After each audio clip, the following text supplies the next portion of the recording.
Hello, my name is Mrs. Marker, and I want to welcome you to our wellness class today. And I'm going to start by sharing my screen, but I wanted to introduce myself.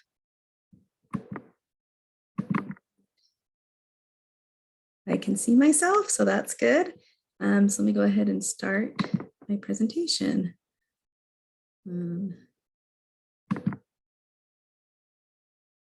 Oops, I hit the wrong thing, sorry.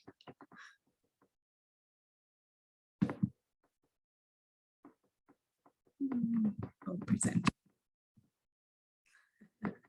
Sorry about that. I'm more nervous than I thought I'd be.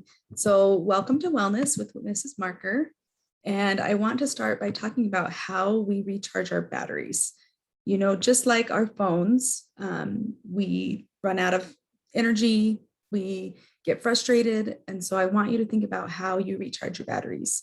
Do you need to have a good cry? Do you sometimes just need to read a book? These are some of the things that I like to do. I want you to be thinking about the kinds of things you like to do and go ahead and put them in the chat or raise your hand if you'd like to share with the class. So by the end of the lesson, I want you to know what stress is. I want you to be able to identify your stressors and choose a tool for when you are feeling that stress. So a quote that I really like by Wayne Dyer is, "You cannot always control what goes on outside, but you can always control what goes on inside." And that lets us know that even when we're in a hard situation or we're not feeling great, we always have the capability to decide how we're going to respond. And sometimes that means we need to take a breath, use some coping mechanisms. So then let's talk about what stress is. Stress is a normal thing that everybody has. It's our body's response from pressures from a situation or life situation. It's actually a good thing. It's our body trying to help us. Whenever there's a physical threat, our body either wants to stay and confront that threat or try and get to safety as fast as they can. If you've heard of that, that's called your flight or fight response. As I mentioned, it is normal to feel stressed. So you're in good company if you feel this, we all have it. But how you react to it and how much you let it affect your life is what's most important. And also it can be stressful when things happen that are out of our control. And we can't avoid that, but we can learn some good skills.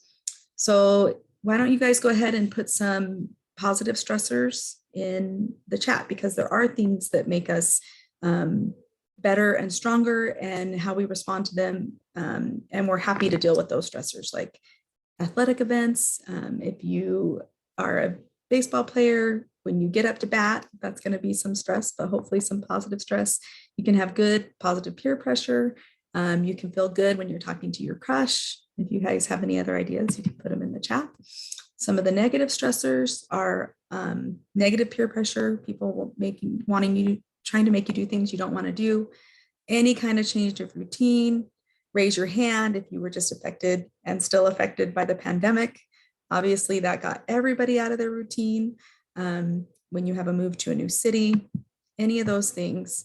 So right now, what I would like you to do is write some of those stressors in these bubbles, and then we will talk about them as a group.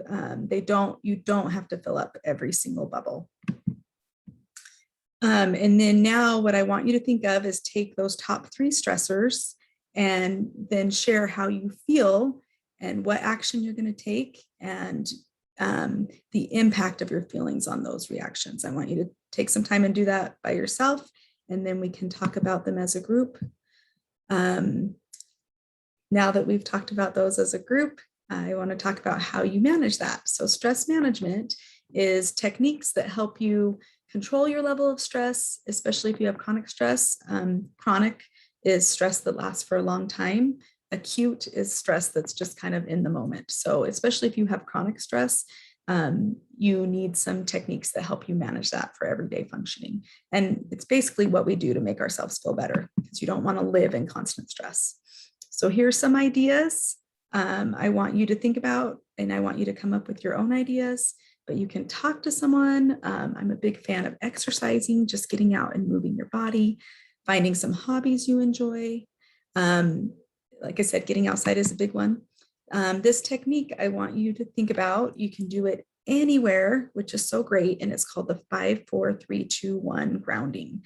And you look around, you find 5 things that you can see, 4 things that you can touch. So you're just trying to bring yourself back to where you are. 3 things that you can hear, 2 things that you can taste, and 1 thing that you can smell. And if you go through that grounding technique when you're in a spin or when you're just not feeling great, it can really help you. And I believe that's the end of my lesson. So I'd love to hear your thoughts. Go ahead and put them in the chat and we will discuss more later. Thank you. All right, and that is the end of my lesson. Thank you so much.